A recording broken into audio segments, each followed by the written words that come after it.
हरि ओम सुप्रभातम्। इदानीं वयं शास्त्री तृतीयवर्षस्य साहित्यप्रथमपत्रे क्षम्यतां साहित्यद्वितीयपत्रे उत्तररामचरितम् इति नाटकस्य प्रथमाङ्के पठिष्यामः। तत्र यथा पूर्वं पठितमासीत् श्लोकद्वयं पुनः किञ्चित् गद्यम् इदानीम् अग्रे पश्यामः। तत्र आगे देखते हैं। देखिए कि जैसा सूत्रधार ने कहा था, एषोऽस्मि कार्यवशात् आयुध्यकस् तदानीन्तनश्च संदत्तः। कार्य के कारण और मैं अयोध्या निवासी और उसी समय का, जब राम हुए थे उस समय का जो समय था उसी समय का व्यक्ति बन जाता हूँ। उसके बाद समन्तादवलोक्य चारों तरफ देख करके, भो भो यदि तावदत्र भवतः पौलस्त्य कुलधूमकेतोः महाराज रामस्यायमभिषेक समयो रात्रिन्दिवम् असंहृतानन्दनान्दीकस्तत्किमद्य विश्रांतचारणानि चत्वरस्थानानि।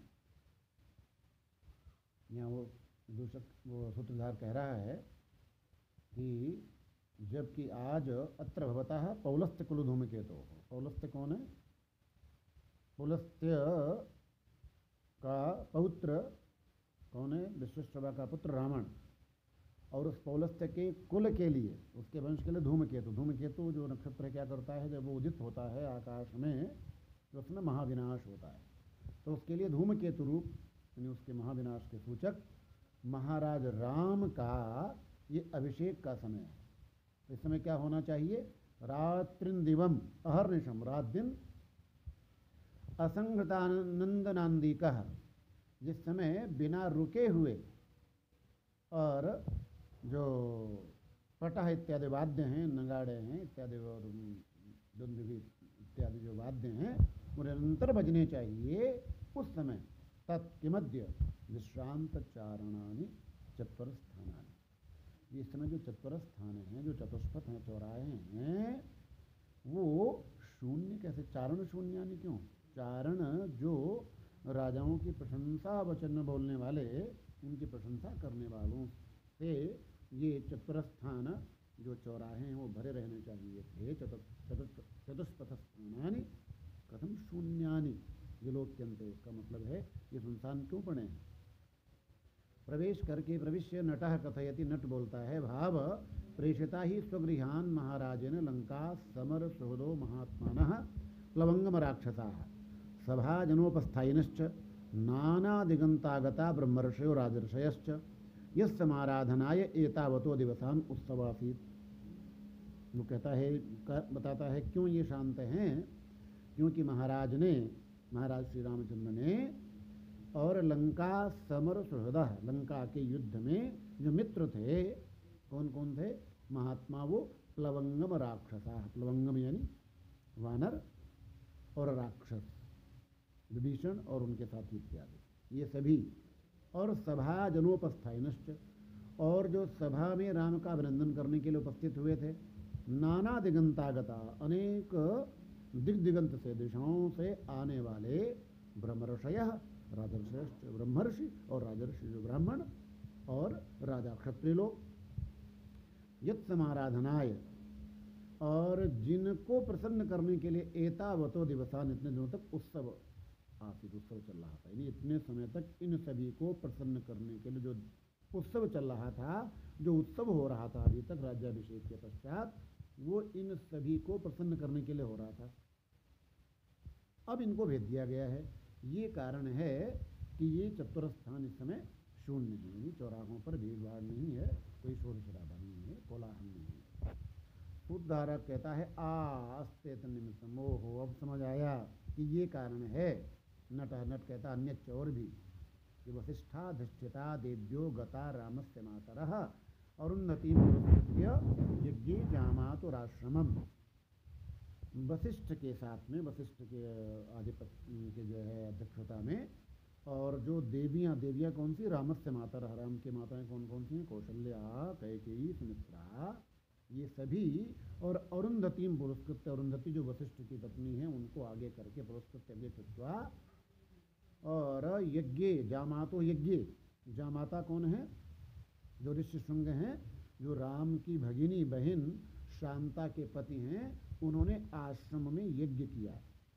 तो उस यज्ञ में भाग लेने के लिए जामातो यज्ञ आश्रमम और गता, जामाता के भाग लेने के लिए आश्रम को चली गई। तो सूत्रधार ने कहा वैदेशिकोस्मीति पृच्छामि कहा पुनरसौ जामाता। वो कहता मैं तो विदेशी हूँ, बाहर से आया हूँ, बताओ तो जरा ये जामाता कौन है, दामाद कौन है। तो नट ने बताया। देखो ये सबको सूचना करने के लिए और इस तरह से वार्तालाप परस्पर कर रहे हैं। कन्या कहते कन्याम दशरथो राजा शांताम नाम व्यजीजनत। राजा दशरथ ने शांता नाम की कन्या को जन्म दिया था, यानी उनके शांता नाम की कन्या उत्पन्न हुई थी।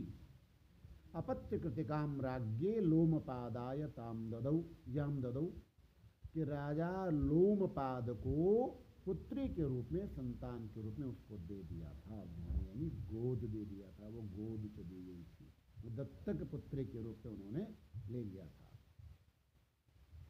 और फिर क्या हुआ, विभांडक सुतस्ताम ऋष्यशृंग उपये में, विभांडक ऋषि के पुत्र ऋष्यशृंग ने उनसे विवाह कर लिया। किससे? शांता से। और तेन 12 वार्षिकम सत्रमारब्धम, और उन ऋष्यशृंग ने अपने आश्रम में 12 वर्ष तक चलने वाला एक यज्ञ आरंभ किया है। तदनुरोधात, इसी कारण से उनका अनुरोध था कि हमारे यहाँ आओ। तो कठोर गर्भामपि वधूम, जिनका इस समय जो गर्भवती हैं सीता की जानकी विमुच्य गुरुजन सप्रगता, जो परिपक्व गर्भ वाली पूर्ण गर्भा जो जानकी हैं, बहु जानकी हैं, राम की पत्नी सीता हैं, उनको छोड़ करके सारे गुरुजन वहाँ चले गए हैं, क्योंकि ऋष्यशृंग ने उन्हें बुलाया था। सूत्रधार ने कहा तत्किमुनिम, तो इससे क्या हुआ, एहि आओ राजद्वारमेव स्वजाति समयनोपतिष्ठावः, हम तो राजद्वार पर ही और हमारी जाति के नियम मर्यादा के अनुसार हम वहीं पर चलते हैं। तो नट ने कहा तेन ही निरूपय तो राज्ञ सुपर शुद्धान उपस्थान स्तोत्र पद्धति भावा, तो आप चलो पहुँच गए और यहाँ पर राजा के लिए एक स्तुति यानी उनकी प्रशंसा में कुछ वचन बोलिए। तो सूत्रधार कहता है, मारिश ये संबोधन करता है आर्य, नट से कहता है कि सर्वथा व्यवहर्तव्यम कुतो ह्यवचनीयता यथा स्त्रीणाम तथा वाचाम साधुत्वे दुर्जनो जनः, कि सर्वथा इन सब प्रकार से व्यवहर्तव्यम व्यवहार करणीयः, व्यवहार करना चाहिए।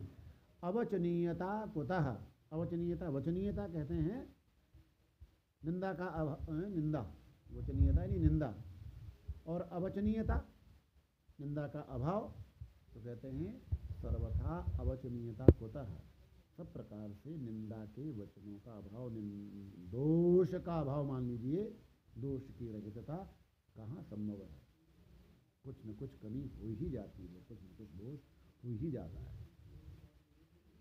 तो ही यस्मात् वे कारण बताते हैं कि यथा स्त्रीणाम तथा वाचाम साधुत्वे दुर्जनो जनः, क्योंकि जो व्यक्ति है जनः लोकः येन प्रकारेण स्त्रीणाम, जैसे स्त्रियों के विषय में साधुत्व यानी स्त्रियों की साधुता को, शुद्धता को लेकर के जिस व्यक्ति शंका करता है, उसी प्रकार से वाचाम विषये भी, वाचाम साधुत्व वाणी की साधुता शुद्धता के विषय में भी, और व्यक्ति जो है वो दुर्जन बन जाता है। दुर्जन यानी दोषदर्शी बन जाता है। स्त्रियों को भी, स्त्रियों में दोष देखने वाले होते हैं लोग, और बोलने वाले की वाणी में भी दोष निकालने वाले लोग दुष्ट होते हैं, दुर्जन दोषदर्शी होते हैं।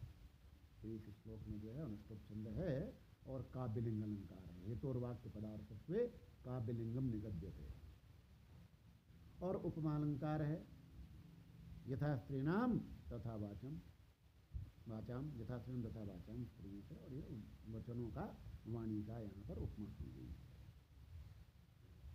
और आगे देखें, यहाँ पर जो है इसे मुख संधि का समाधान नामक अंग है। मुख संधि यहाँ प्रारंभ हो गई, मुख संधि है।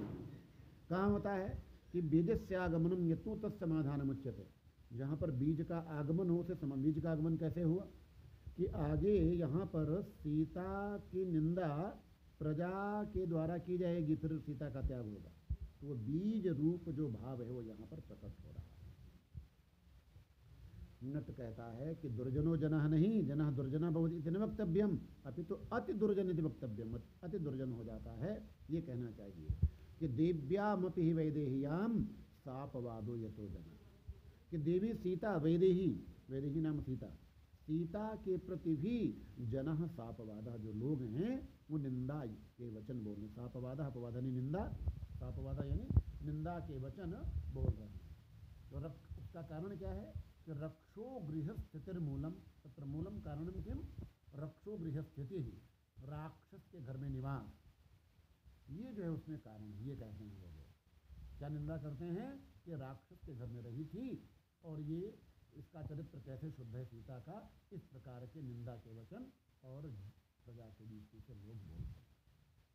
तो कहते हैं वहाँ पर तो सीता नहीं, रावण वध के पश्चात जब राम को सीता मिली थी तो भगवान राम ने वहाँ अग्नि परीक्षा कर ली थी, तो अग्नि में अग्नि शुद्धा है, सीता तो वहीं पर अग्नि में प्रवेश करके और उन्होंने अपनी शुद्धता का प्रमाण दे दिया था। उन्होंने कहा था अग्नि प्रज्वलित करके लक्ष्मण से अग्नि प्रज्वलित करो, और उसमें प्रवेश कर गई थी ये बोलते हुए कि यदि मैं सर्वथा मन वचन कर्म से एकमात्र राम को ही और एकमात्र देखती हूँ, अपने पति को ही एकमात्र मानती हूँ, उनके प्रति मेरा धर्म है, यानी मेरा सतीत्व अक्षुण्ण है, अगर ऐसा है तो ये अग्नि जो है ये शीतल हो जाए।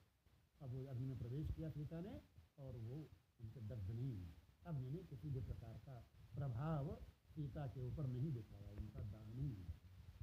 तो क्या रक्षो गृहस्थितिर्मूलम, तो कहते उसको क्यों नहीं बोलते, ये लोग कहते हैं हमने थोड़ी देखा, प्रजा क्या कह रही है, अयोध्या की प्रजा क्या कह रही है, ये अग्नि शुद्धौ तु अनिश्चयः, कि अग्नि में शुद्धता हुई थी इसमें अनिश्चय निश्चय नहीं है, क्योंकि हमारे सामने थोड़े हुआ था। यानी इस प्रकार के निंदा वचन के और सीता के प्रति लोग बोल रहे हैं। इस बात सूत्रधार ने कहा यदि पुनरियम किंवदंती महाराजम प्रति संदेश ततः कष्टम, ये जो किंवदंती, ये जो अपवाद वाली निंदा वाली बातें हैं, अगर महाराज राम के पास ये बातें पहुँच जाएंगी तो बड़ा ही कष्ट हो जाएगा।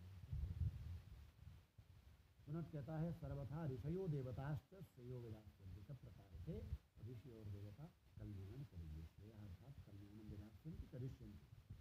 परिक्र में फिर घूम करके नट कहता भोगो हो वेदानी महाराजा है, इसमें महाराज राम कहाँ हैं, और आकर स्वयं ही सुन करके बोलता है कि एवं जनाः कथयन्ति, लोग ऐसा कह रहे हैं, ये आकाश भाषित है, जो स्वयं ही आकाश जो है क्या कहते हो, स्वयं ही प्रश्न किया और स्वयं ही उत्तर ले दिया, अच्छा अच्छा ऐसा बोल रहे हो। तो क्या बोला, एवं जनाः कथयन्ति, लोग ऐसे कहते हैं, स्नेहात् सभा जयित नेत्र दिनान्यमोनि नीत्वोत्सवेन जनकोद्यगतो विदेहान देव्यास्ततो विमनसः परिसांत्वनाय धर्मासनाद् विशति वास गृहं नरेंद्र। स्नेह के कारण, स्नेहात् और अमूनि दिनानि, इतने दिनों तक, और एक आ करके, इसलिए आए थे कौन, जनकः, आगे लिखा है दूसरे चरण में कि जनकः, और जनक जो राजा जनक हैं, विदेहराज हैं, वो विदेह अपने देश से और यहाँ पर राम का अभिषेक या राज्याभिषेक किया था, तो उनका सम्मान करने के लिए, प्रेम प्रकट करने के लिए, बधाई देने के लिए यहाँ पर आए थे, इतने दिन यहाँ पर रहे थे। तो अमूनि दिनानि उत्सवेन नीत्वा, और यहाँ पर उत्सव में इतने दिन उन्होंने बिताए, नीत्वा यापयित्वा अद्य जनकः विदेहान, आज जो है जनक जो सीता के पिता हैं वो अपने विदेश अपने देश को चले गए हैं। तो देव्यास्ततो विमनसः परिसांत्वनाय, जो देवी हैं, देवी कौन यहाँ पर, महारानी सीता है, और वो जो थोड़ी विमनाएं बना हुए हैं, उनका जो मन जो है वो थोड़ा और दुखी हो रहा है, तो उनको परिसांत्वनाय, उनको सांत्वना देने के लिए धर्मासनाद, अपने सिंहासन से, यानी जहाँ पर बैठ करके वो निर्णय करते हैं, मेरा अधिकार चलाते हैं, मेरा अधिकारी चलाते हैं, ऐसे सभागृह से नरेंद्र राजा राम, राजा राम वास गृहं विशति,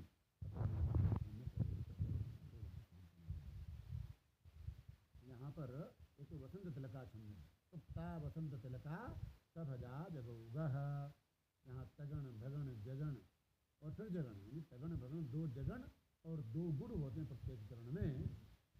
सभजा जो 4 चक्षु 16, 4 यहाँ 12 और 2 14, 14 अक्षर होते हैं प्रत्येक चरण में। इस प्रकार का ये वसंत तिलका छंद है। और